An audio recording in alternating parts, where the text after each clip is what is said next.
Jonathan Livingston Seagull. To the real Jonathan Seagull who lives within us all. It was morning and the new sun sparkled gold across the ripples of a gentle sea.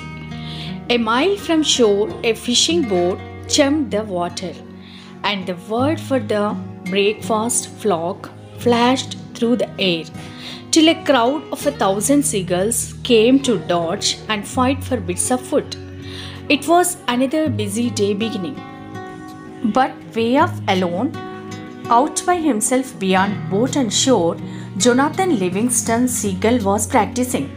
100 feet in the sky, he lowered his webbed feet, lifted his beak, and strained to hold a painful, hot, twisting curve through his wings.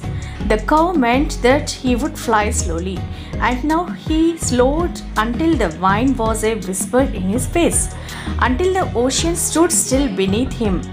He narrowed his eyes in fierce concentration, held his breath, forced one single more inch of curve. Then his feathers ruffled. He stalled and fell. Seagulls, as you know, never falter, never stall. To stall in the air is for them disgrace and it is dishonor. But Jonathan Livingston Seagull, unashamed, stretching his wings again in the trembling hot curve, slowing and stalling once more, was no ordinary bird. Most girls don't bother to learn more than the simplest facts of flight, how to get from shore to foot and back again. For most girls, it is not flying that matters, but eating. For this girl, though, it was not eating that mattered, but flight. More than anything else, Jonathan Livingston Seagull loved to fly. This kind of thinking, he found, is not the way to make oneself popular with other birds. Even his parents were dismayed as Jonathan spent whole days alone, making hundreds of low-level glides, experimenting. He didn't know why, for instance, but when he flew at altitudes less than half his wingspan above the water, he could stay in the air longer, with less effort. His glides ended not with the usual feet-down splash into the sea, but with a long flat wake as he touched the surface with his feet tightly streamlined against his body. When he began sliding into feet-up landings on the beach, then pacing the length of his slide in the sand, his parents were very much dismayed indeed. "Why, John, why?" his mother asked. "Why is it so hard to be like the rest of the flock? John, why can't you leave low flying to the pelicans, albatross? Why don't you eat, son? You are bone and feathers." "I don't mind being bone and feathers, Mom. I just want to know what I can do in the air and what I can't, that's all. I just want to know." "See here, Jonathan," said his father, not unkindly. "Winter isn't far away. Boats will be few, and the surface fish will be swimming deep. If you must study, then study food and how to get it. This flying business is all very well, but you can't eat a glide, you know. Don't you forget that the reason you fly is to eat." Jonathan nodded obediently. For the next few days, he tried to behave like the other girls.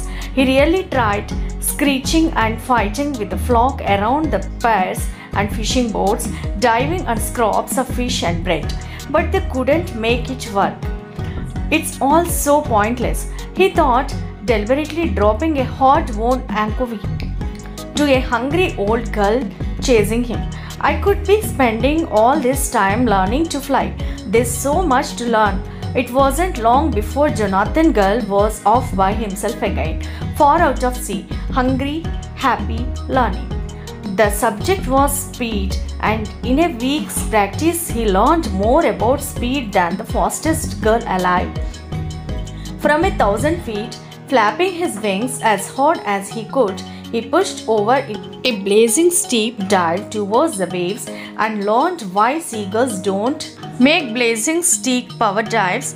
In just 6 seconds, he was moving 70 miles per hour, the speed at which one's wing goes unstable on the upstroke. Time after time it happened. Careful as he was, working at the very peak of his ability, he lost control at high speed.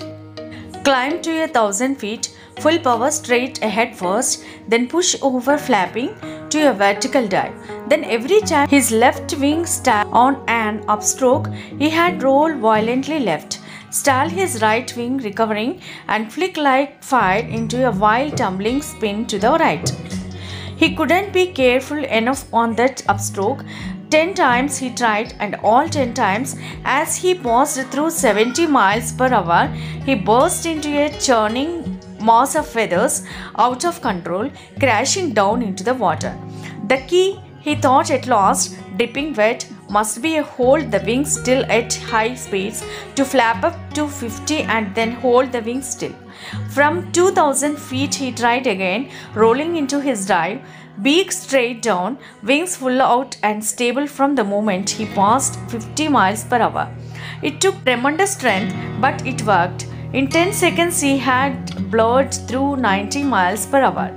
Jonathan had set a world speed record for seagulls, but victory was short-lived. The instant he began his pull-out, the instant he changed the angle of his wings, he snapped into the same terrible, uncontrolled disaster, and at 90 miles per hour it hit him like dynamite. Jonathan Seagull exploded in midair and smashed down into a brick-hot sea.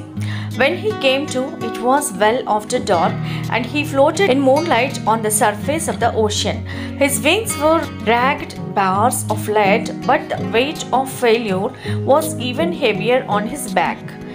He wished feebly that his weight could be just enough to drag him gently down to the bottom and end it all. As he sank low in the water, a strange hollow voice sounded within him. There's no way around it. I am a seagull. I am limited by my nature. If I were meant to learn so much about flying, I had have charts for brains. If I were meant to fly at speed, I had a falcon's short wings and live on mice instead of fish. My father was right. I must forget this foolishness. I must fly home to the flock and be content as I am, as a poor limited seagull. The voice faded, and Jonathan agreed. The place for a seagull at nights is on shore, and from this moment forth he would be a normal gull. It would make everyone happier. He pushed barely away from the dark water and flew towards the land, grateful for what he had learned about work-saving low-altitude flying. But no, he thought, I am done with the way I was done with everything I learned. I am a seagull like every other seagull, and I will fly like one. So he climbed painfully to 100 feet and flapped his wings harder, pressing for shore. He felt better for his decision to be just another one of the flock. There would be no ties now to the force that had driven him to learn. There would be no more challenge and no more failure. And it was pretty just to stop thinking and fly through the dark towards the lights above the beach. Dark, the hollow voice croaked in alarm. Seagulls never fly in the dark. Jonathan was not alert to listen. It's pretty, he thought. The moon and the lights twinkling on the water, throwing out little beacon trails through the night, and all so peaceful and still. Get down.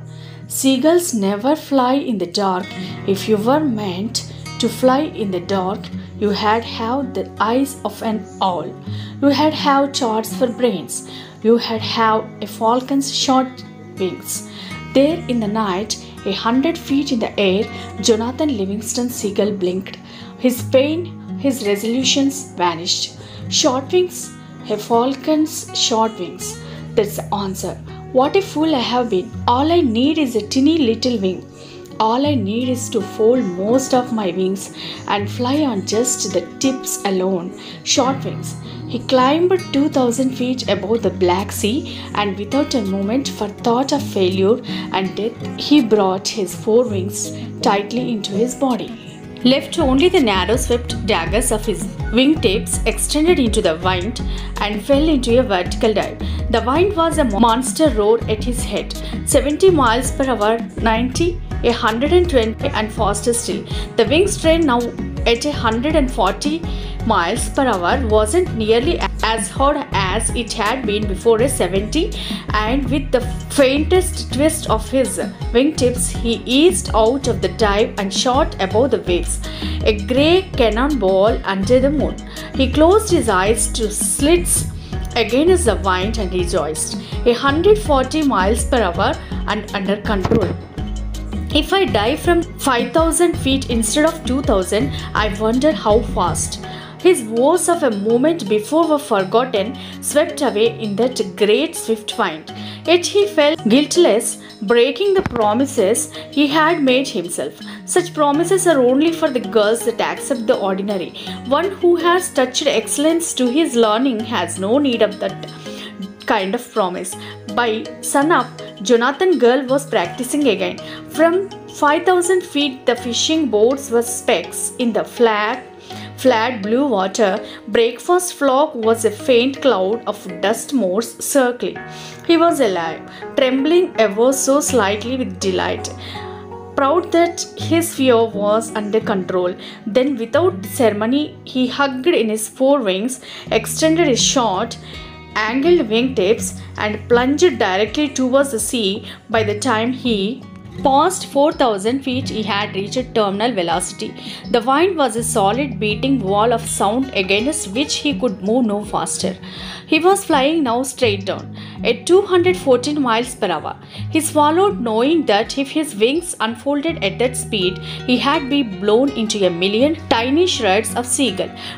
But the speed was power, and the speed was joy, and the speed was pure beauty. He began his pull-out at 1,000 feet, wingtips thudding and blowing in that gigantic wind, the boat and the crowd of girls tilting and growing meteor fast directly in his path. He couldn't stop. He didn't know yet even how to turn that at that speed. Collision would be instant death, and so he shut his eyes. It happened that morning, then, just after sunrise, that Jonathan Livingston Seagull fired directly through the center of breakfast flock, ticking off 212 miles per hour, eyes closed, in a great roaring shriek of wind and feathers. The gull of fortune smiled upon him this once, and no one was killed. By the time he had pulled his beak straight up into the sky, he was still searching at 160 miles per hour. When he had slowed by 20 and stretched his wings again at last, the boat was crumb on the 4,000 feet below. His thought was tramp. Terminal velocity. A seagull at 214 miles per hour. It was a breakthrough, the greatest single moment in the history of the flock, and in the moment of a new age opened for Jonathan Gull, flying out to his lonely practice area, folding his wings for a dive from 8,000 feet. He set himself at once to discover how to turn. A single wingtip feather, he found, moved a fraction of an inch, gives a smooth sweeping curve at tremendous speed.